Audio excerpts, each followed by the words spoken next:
Chad. What's up, dude? What's going on? I did a thing. You did a thing. I did a thing. So you guys know that we like mountain bikes. Mm-hmm. We're big fans of Seth's Bike Hacks on YouTube. And a couple weeks ago, probably 4 now, he had a lumber milling video. Mm-hmm. And in his lumber milling video, he built a kicker ramp. And I duplicated and also built said kicker ramp. You did. And it looks awesome. It does look really good. Yeah. And so far, that's all we know about it.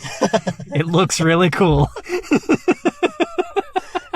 It would be awesome to see somebody go off of it. But so I started the project.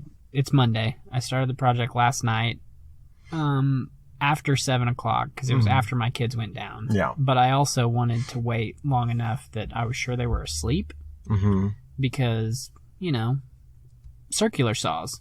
Right.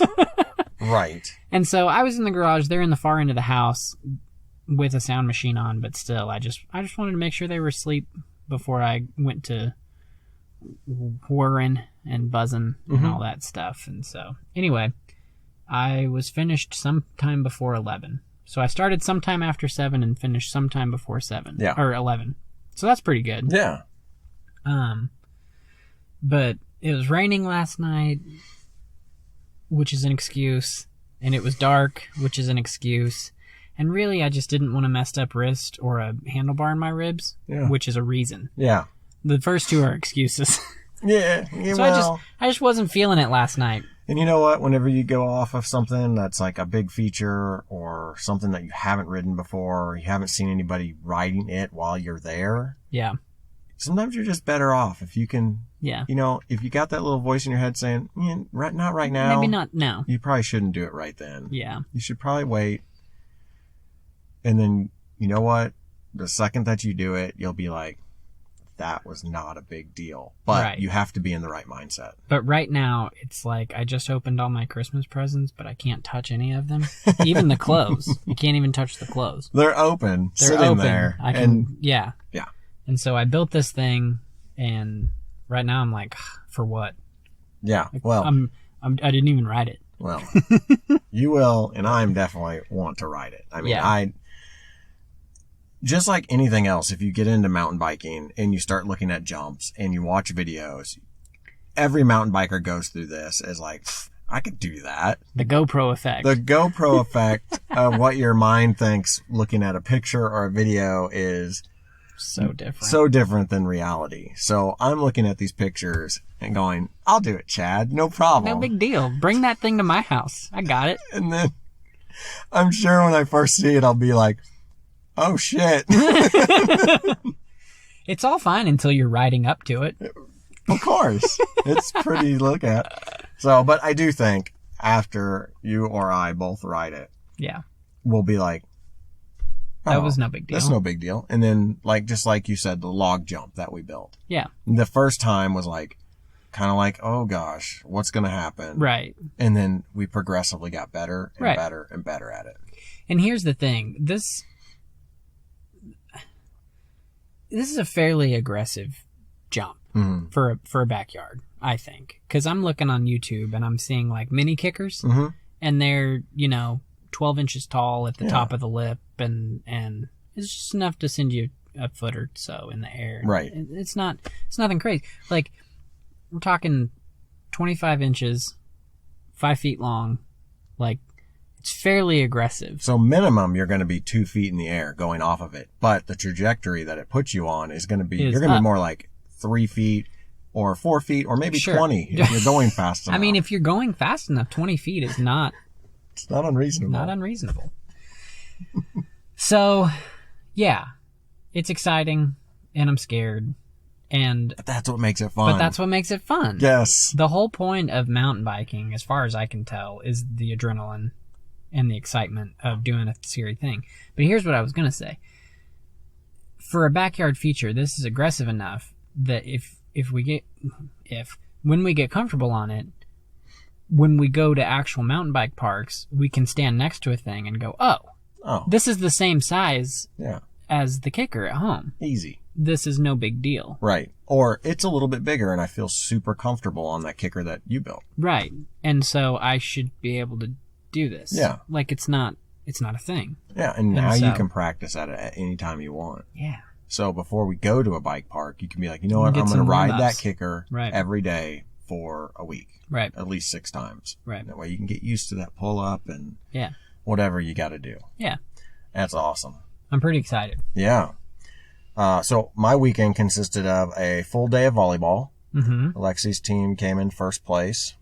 There was a lot of drama involved, not with the kids, mainly unsaid. Seth's dog drama? Yes. Seth's dog was there, his dog drama. It was mainly the parents, but I'm not going to get into that. If anybody has kids that are in sports, competitive club sports, yeah, sometimes the drama comes more from the parents that like to nose into everything. Uh-huh. And we feel like that is what's going on. Sure. And thank God the season's almost over. I love watching Lexi play. I just hate the drama. Yeah. So anyways, enough said about that.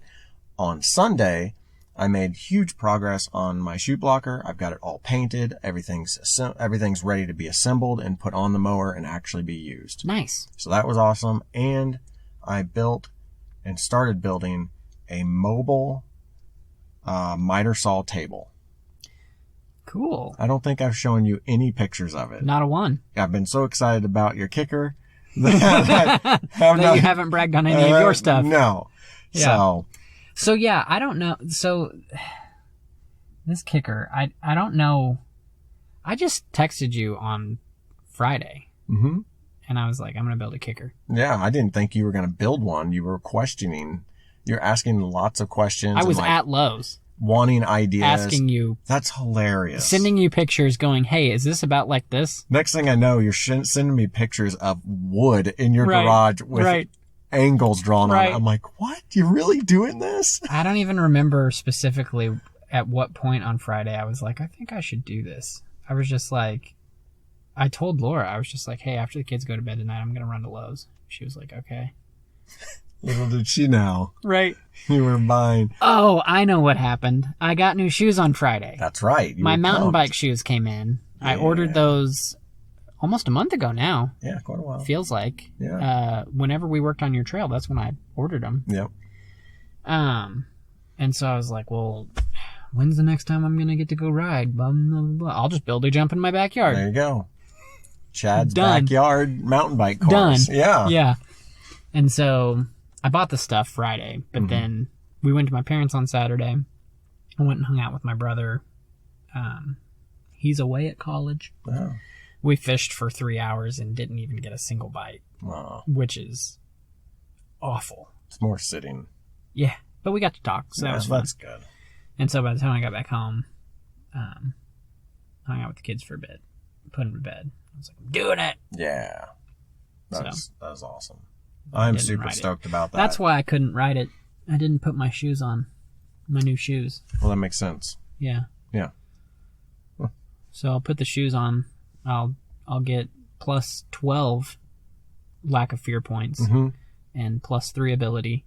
Yep. And I'll roll a 20-sided. I need at least 14 and I'll go with it. Sounds right to me. What are we talking about today? I've only got one thing, and it's about the Apple TV Plus service. Okay. How about you? I have a Disney Plus Vizio update, and you mentioned a dump truck last week. Yeah. And other side of the bumper. Okay. Let's talk about that stuff. Let's do that.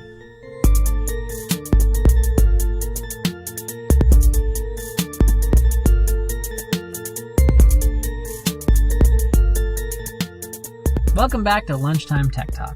I'm Chad. And I'm Mike. What do you want to talk about first? Let's go with one of your topics first. Okay. So when Disney Plus first came out, I was telling you, we both signed up pretty much right away. Yeah. But I was telling you that I was bummed because the only way I could watch it on my TV was through my iPhone. I had to launch it up because Vizio didn't actually have an app because Disney was partnered with certain TVs and blah, blah, blah, blah. But Disney Plus has been out 3 or 4 months. Came out in like November. Yeah. That sounds right. We just got the app last week sometime. We noticed that it popped up. And so our Vizio TV, which is maybe barely a year old, has the Disney Plus app now. Nice. So that is nice. That makes it so much more convenient when you can just go to your TV or your set-top box and it has the app. Well, I was kind of forgetting that we had it as a service because I would turn the TV on. And it wouldn't be there. I would see there's a whole string of apps that we don't use, but I reconfigured it. Mm-hmm. So we've got YouTube, we've got Netflix, we've got Prime just right there on the left. Right. As the first things you see. And I would just forget to even look at Disney Plus. And so Sunday morning when we got up, I put on The Lion King. Mm-hmm. The kids have never seen The Lion King. The old one. Yeah, the cartoon. The original. Yeah. And for the first 20 minutes, all the animals are on screen and they're introducing Simba and the music's intense. Like, my son would just look at me and go, whoa. And he'd like look back at the TV. Whoa. Like he was so into it. And then once it started getting into some of like the story, they were like, toys. Yeah. And like, which is, they're kids. Right. Yeah. But that whole intro sequence really had him hooked in. Nice. And like, yeah. So that was kind of cool. Yeah. So the retention rate, if we were talking YouTube, was 20 minutes. Yeah. You got to work on that, Disney. I don't know if you're keeping them stats. I need you to keep them hooked in for 90 because they definitely didn't make it to the end of that movie. That's cool, though. But no, it was cool. Yeah, I think you'll probably wind up using that, Disney Plus app a lot now that you know it's there. Yeah, now that you constantly see it. So much more easily available. Yeah. I'm really, really waiting to see this fall. They're supposed to have quite a few new shows, I guess, come out. Okay. So I'll probably re-up come the fall. Oh, that's right. You did the month free and then dropped yours. Yeah, I got so many streaming services. Yeah. And if it's not new content, I'm not super into it. Yeah. And your kids aren't really of the Disney age. They're just not anymore. Yeah, they're not of the young age for Disney to where you can kind of get them started on it. There's a lot of their friends that are like into Disney stuff, but I think it's because they were into it whenever they were young. The whole way. And the parents were into it. Yeah. Jessica and I were never that way, so our kids really don't have a thing for the cartoons. They like them, like when they see them, but they just don't seek them out. So there's no point in me subscribing until new content comes out. One of my dad's friends, when I was a kid, he had 2 kids also, and I was right in between them, and they had like a whole bookshelf full of those big plastic case Disney movies. Ones, like they, in my child mind, they had every Disney movie that was ever made. Oh yeah, which is not true. Right. But they had just this bookshelf full of those in the big plastic cases. I thought they were rich. Yeah. When I was a kid. I thought the same thing too when I went to people's houses like that. Yeah. I was like, this is insane. It's right. like Blockbuster. They must have so much money. Yeah. They're loaded. They own Disney. Right. Right. So speaking of streaming services. Yeah, speaking of streaming services, this is just a reminder that on March 6th, we got some new shows coming out on the Apple TV Plus service. So you've got the Amazing Stories, that Steven Spielberg thing. Right. And is that anthology? What's that word for when it's not sequential? You don't have to watch episode 1, episode 2, episode 3. I think you're right. Okay. I think that's right. I'm not smart, but I think you're right. Okay. But yeah, it's like Black Mirror. Yes. Yeah, so each episode's going to be a different story. Its own thing. And that's what this is going to be? Yeah. Okay. Yeah, I think they said that there's going to be a total of 10 stories, but I don't know that they're all getting released right away. But anyways, that's coming out on the 6th, so this Friday. So tomorrow, if you're listening to this on Thursday when we release it. And then also The Banker is coming out on the 6th, which is the movie that they created that was supposed to come out in January, be their January thing. Is that the one that they had to reshoot all of Kevin Spacey's roles? I don't think they reshot. Or is this a different movie? I don't think they reshot anything.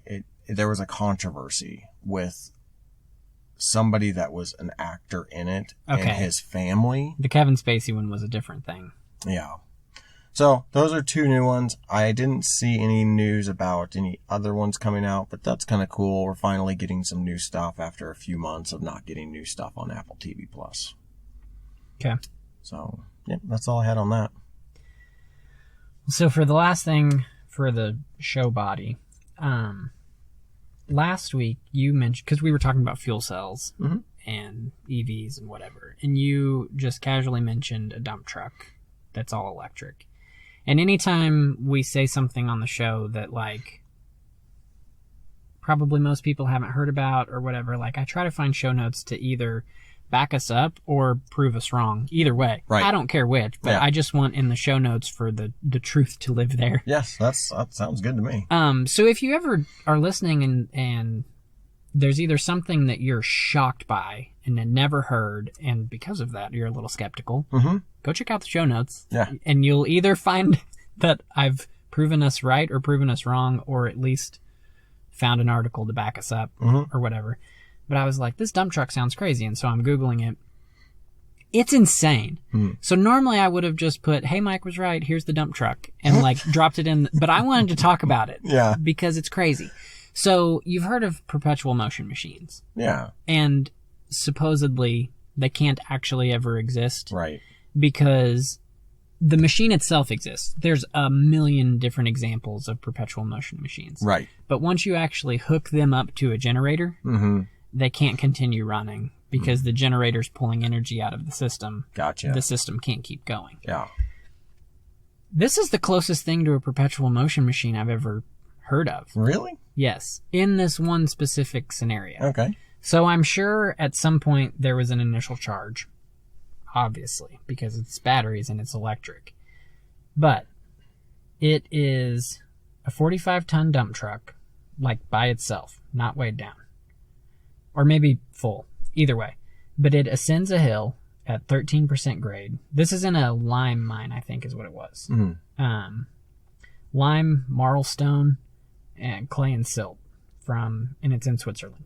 So it ascends a 13% grade on its way to a factory, a cement factory. And then it turns around and it drives back down that same 13% grade. It uses a regenerative braking system to completely refill the battery. What? Completely. To the point where it actually has like excess, which it can't store. And so, wow. But that's insane, right? Yeah, because you would think that it would use more power going up than it does going down. Yeah. Or gains back going down. Yeah. So it has a 600 kilowatt hour battery pack, which is equivalent to 6 long-range Teslas. The battery packs themselves weigh 9,000 pounds. It makes the trips 20 times a day, producing a surplus of 200 kilowatt hours, or 77 megawatt hours per year. And then just to contrast, your average dump truck uses between 11,000 and 22,000 of diesel fuel each year. Wow. But so so the thing pays for itself. Yeah, if you have reducing fuel costs. If it runs long enough to offset the initial cost of it. Yes. Because an EV vehicle still costs more. Right. And you have to have that set up. Because it's obviously that mine is set up perfectly for this particular scenario. Yes. It just so happens that the cement factory is at the top of the hill. The grade is probably just right. The distance is probably just right. That it doesn't run out before it gets there.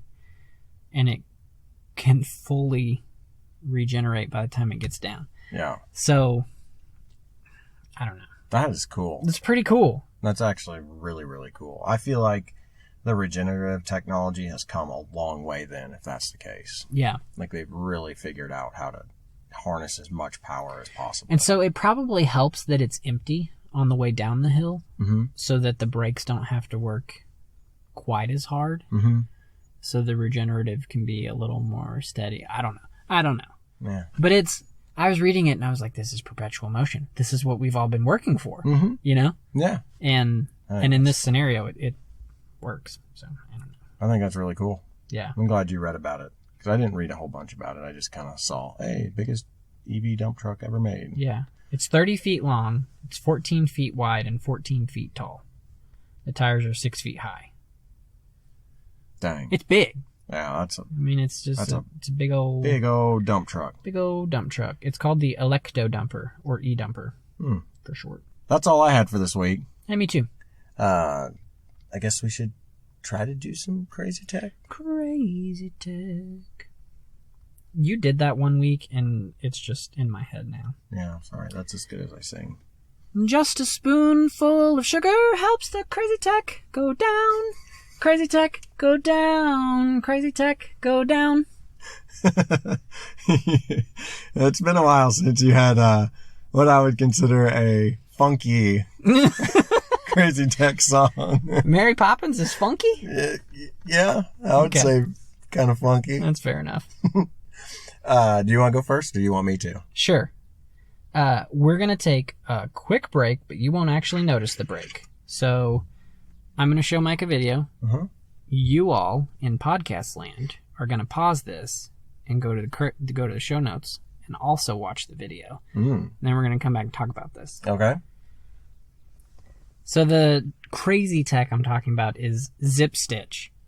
So the scenario in the video is there's a mountain biker out there and he's zooming along and he crashes, oh no, and he's got a cut. There's a bandage with like built-in zip ties, and you put the bandage over your open cut that you've gotten to stop bleeding somehow. But you put it over your open cut, and then you're able to pull the zip ties to pull your open cut together, and in a sense, stitch it closed. Right. And so you put that on, and then there's another protective bandage that goes over the top of all of that. And you leave it on for a few days or however long. And when you pull it off, you've got a nice healed large cut that would have needed stitches. It's really cool. It's almost like it's a modern version of like a butterfly Band-Aid. Yeah, so a butterfly Band-Aid, you would have had to have pushed it together yourself and gotten the Band-Aid just right. And I don't know if you've ever used those, but they weren't super sticky. Oh, well, that's not And good. so I had them on my chin. Good thing I have a beard now, because there's a pretty good scar here. Yeah. But I had them on my chin once, and yeah, they just constantly would pop off. And that is really, really cool. And it's really convenient that they showed a mountain biker and you built a kicker. Maybe you should, just saying, maybe you should pick some of these up. Yeah. So that's pretty cool. Does it say anything about how much they are? Like, is there like a kit that you can buy or anything? There is a kit that you can buy. So right in their website, there's a link to Amazon. Oh, of course you can get it off of Amazon. How convenient. And so $19.99 for the kit, which is an alcohol pad, the ZipStitch itself, which this one is maybe 1.5 by inch. Oh, for wounds up to 1.5 inches. I nailed it. Bam. But that has 4 zip ties on it. So on their website, they show someone who had them like all the way down their knee. Jeez. But this is used in hospitals. Right. And so it's the same stuff, but in a little kit. But anyway, alcohol pad, the ZipStitch itself, and then the outer covering to cover everything up. $20. Yeah, not bad. And it says, just keep it in your first aid kit for car, outdoor survival, travel, camping, hunting, hiking. Yeah. So, I mean, it would be something good. Yeah. Because if you have that and you really need it, you really need it. There was one time that I was mountain biking with one of my buddies over a rocky area, and he took a spill. Sliced his arm open. Because all those rocks are sharp. Yeah. And luckily I had gauze and Band-Aids and stuff at that point. Wrapped him up, and then he wound up having to get several stitches. I think 7 or 8 stitches. Yeah. And if he had that, maybe he wouldn't have had to go to the hospital. Yeah. I don't know. I mean, it was pretty dirty, so maybe he should have gone. But you could put that on, and then, heal it, cinch it up as good as you can. Go, and if you feel like you needed to go to the hospital, you could. Yeah, I feel like, That's pretty cool. I like it. That is crazy tech. Yeah, super crazy tech. So mine is, it's about something that happened with Elon Musk's Starship test. Have you seen this? Starship? Okay, so he's creating this, Starship thing. And like the Starship Enterprise? No, it's supposed to be one that shoots up in the sky and, goes to Mars and yada, yada, yada. It's supposed to be this next... Unmanned? It's supposed to be manned eventually. Okay. But they're doing all these tests on it. Basically, the other day they did a test on, the self-destruct and I think the ejection system. Mm-hmm. And then they've done some pressure tests where it basically, these are all tests where if these fail, that's what they're looking for. And it imploded. But the most recent one, I think they were actually trying to launch it. And this thing looks like a flipping grain silo. I mean, if you look at it, you think this is fake. There's no way that this is real. Flies. And if you look at any comments that it does look like a grain anybody silo. Says online, with wings. It's a grain silo. And the way that it implodes from this launch that they tried to do is just hilarious, because I mean it looks like what you would expect a grain silo would look like if you tried to launch it in the air.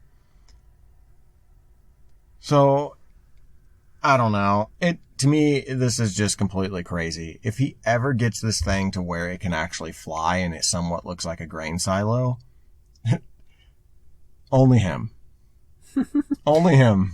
Elon tweeted, sharing the video and writing, "It's fine, we'll just buff it out." I love how he's got this sense of humor about it. Yeah.